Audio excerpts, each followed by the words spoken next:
E aí, gente, tudo bem com vocês? Estamos aqui mais uma vez para mais um Real Life. E o Real Life de hoje é muito especial para mim. Junto com uma pessoa que tem cuidado da minha vida, tem falado da minha vida, meu pai espiritual. E é um dos caras que eu mais tenho aprendido nesses dias.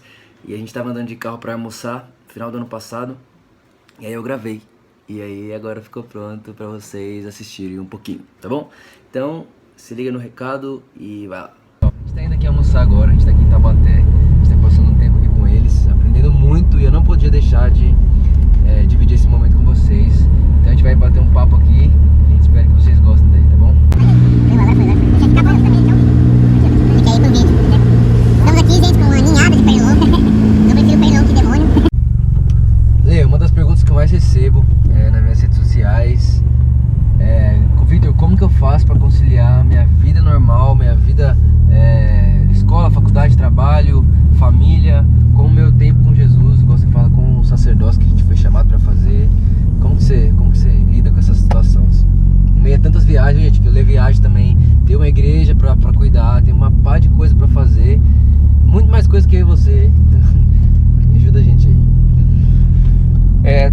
Acredito que desde que nós caímos com Adão, nós passamos a ter essa natureza desequilibrada.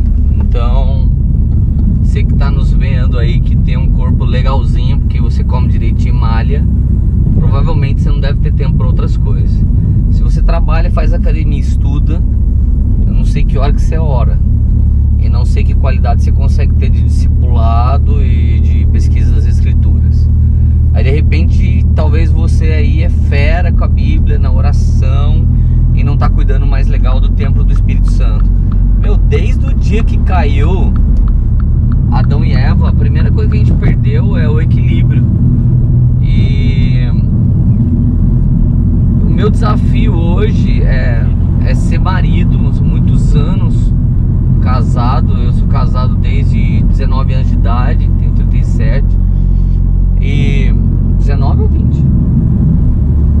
Ela sabe menos que eu.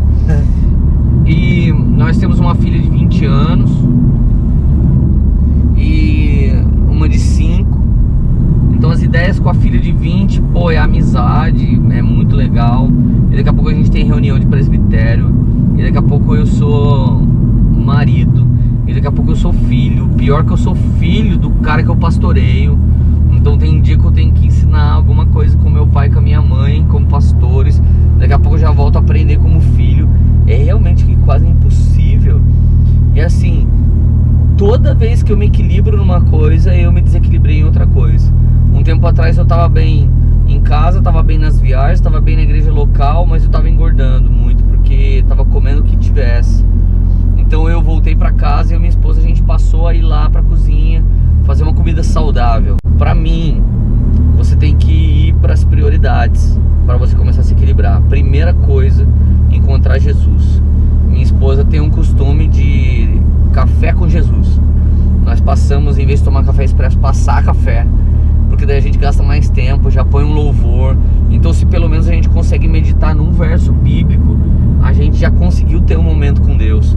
E tem que ser as primeiras horas do dia. Deus é um Deus que ama as primeiras coisas. É um Deus que estabeleceu primícia. Então não adianta falar, eu vou buscar Deus à noite para dormir, depois eu já acordo no frenético. Eu acredito que a gente tinha que acordar com Deus e dormir com Ele, sabe? Primeiro consagrando todo dia, depois agradecendo por todo dia. E a verdade é que quem se antecipa governa. Se você sabe da parte de Deus tudo que Ele deseja, você não vai ficar batendo cabeça, vai ficar dependendo de pessoas.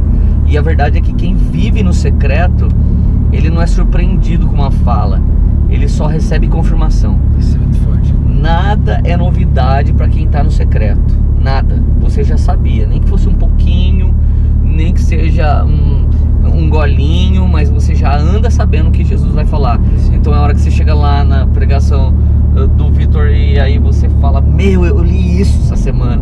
Tipo, Jesus tá falando isso comigo. Jesus tá falando isso comigo. Essa é a galera que a gente sabe que tá no secreto. Agora todo cara perdido assim, nunca ouvi falar isso, né? Tá andando só na multidão, né? Talvez ele nunca ouviu falar de Jesus realmente, né? Mas assim, não é fácil. Nós buscamos hoje, pra mim, um dos piores rompimentos de equilíbrio foi que, por ser crente, você não bebe, não fuma, não cheira, então você come. Essa é uma heresia criada pela igreja. Gula é pecado, não vai deixar de ser pecado. Destruir o templo do Espírito Santo é pecado. Então a igreja ela é muito fera em falar de álcool e cigarro, nem estão fazendo apologia a isso, pornografia, mas comer picanha e beber coca nem é pecado. Destruir o templo do Espírito Santo não é mais pecado para muita igreja. Então pra mim a pior coisa para equilibrar foi aí. E de repente ter que malhar um pouco até pra estar bem fisicamente, para poder pregar, para poder viajar, para ter compreensão bíblica melhor. Conta muito, né? Isso conta muito isso. Absurdamente. Então assim, é um desafio.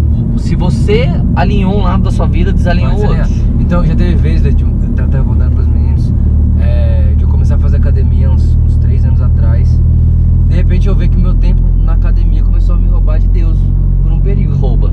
E eu falei, não, cara, então eu vou parar a academia. E outros momentos é uma série no Netflix. Então vamos cortar o Netflix. Porque é que você tá falando, se eu for querer me equilibrar em Deus, cara, eu vou desequilibrar em alguma outra coisa. Vai. Só que é isso daí, a prioridade. Qual que é a prioridade? A prioridade é Jesus, Exato. ponto final. Se Jesus é prioridade, Jesus é o primeiro, ponto, acabou. Então assim, o problema é que às vezes a gente passa. Tem até uma frase de um cara que eu esqueci o nome dele que fala assim, ó: as redes sociais no dia de julgamento final vai ser a principal prova de que aquilo que a gente falava de não ter tempo é uma mentira. Com certeza. E também uma outra coisa, cara, na minha geração, o crente mais frio, ele era o cara que assistia novela. Então existia um preconceito estabelecido assim. Não é só um preconceito, é uma grande verdade. Nossa, o irmão assiste novela. Aí o diabo mudou o nome de novela pra série e todo mundo passou a assistir. De boa. Uma boa. Agora não é novela. É sério. Tem prostituição, tem violência, tem apologia a tudo que é do Satanás. E a gente lá gastando tempo com isso em vez de gastar uma qualidade com Deus. Viu aí, querido? Viu aí? Aprendeu? Pois é. Vai ter mais no carro, no Mini com Leandro Barreto. E se você quer ver coisa boa na internet, coloca lá Poema Church no YouTube e assiste tudo, tá bom? Amo vocês, é nóis.